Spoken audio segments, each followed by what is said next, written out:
Après San Pedro, rendons-nous à Abengourou où les fils et filles de l'Indénié Djoablin se sont retrouvés autour de Sa Majesté Nanon-Boa Kwasi III, 17e roi du royaume de l'Indénié, pour la commémoration de la 277e célébration de la fête des Ignames. La fête des Ignames a été l'occasion de parler de paix et de développement. Retrouvons notre correspondant Anissé Kouadio.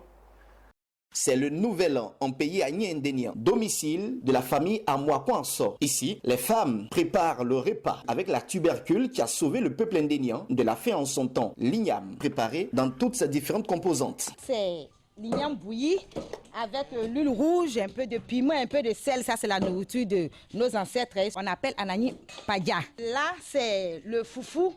C'est pour les ancêtres. C'est fait simple, on ne met rien dedans, on écrase simplement les ignames. Comme c'est pour les ancêtres, il y a un petit secret qui accompagne, c'est que ça rend les femmes fertiles. Il y a le foutou qui est pour tout le monde, c'est la fête, donc on partage. Direction, la grande cour royale. Le gros tam-tam, appelé Kenyampli, est sorti pour annoncer les couleurs de cette cérémonie magico-culturelle.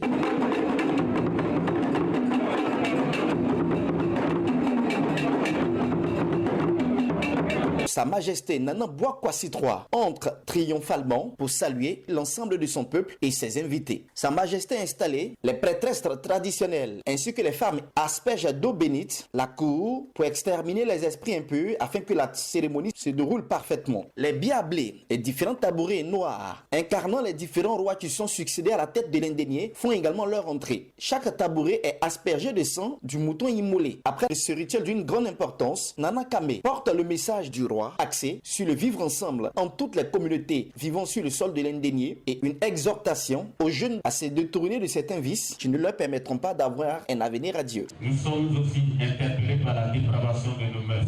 Notre jeunesse se livre à toutes sortes de vices tels que la drogue, le viol, la prostitution, l'homosexualité, la tontine sexuelle et l'alcoolisme.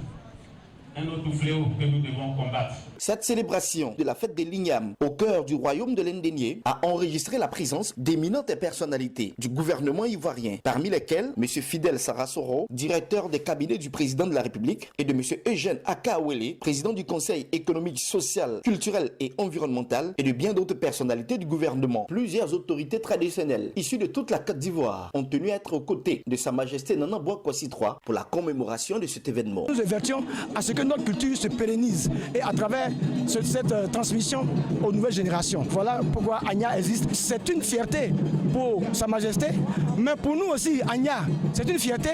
Nous sommes heureux de savoir qu'aujourd'hui, beaucoup de monde, surtout la jeunesse, s'intéresse à la culture, s'intéresse au royaume. Aujourd'hui est un grand jour, une grande fête de retrouvailles autour de Sa Majesté. Marquer notre identité, montrer que nous avons nos pieds dans notre racine. Mon souhait, c'est que la cohésion sociale, l'union, la paix, l'entente entre tous les fils de l'Indénié soit toujours une vraie réalité. On doit toujours marcher main dans la main pour le développement de notre royaume. Le royaume de l'Indénié compte 6 cantons, à savoir Niablé, Bétié, Yakasséfé-Yassé, Aniassué, Amélékia et Zarano. Nanon-Boa Kwasi III est le 17e roi de l'Indénié. Cet ancien diplomate est à la tête du royaume depuis 1997. Il totalise à ce jour 25 ans de règne.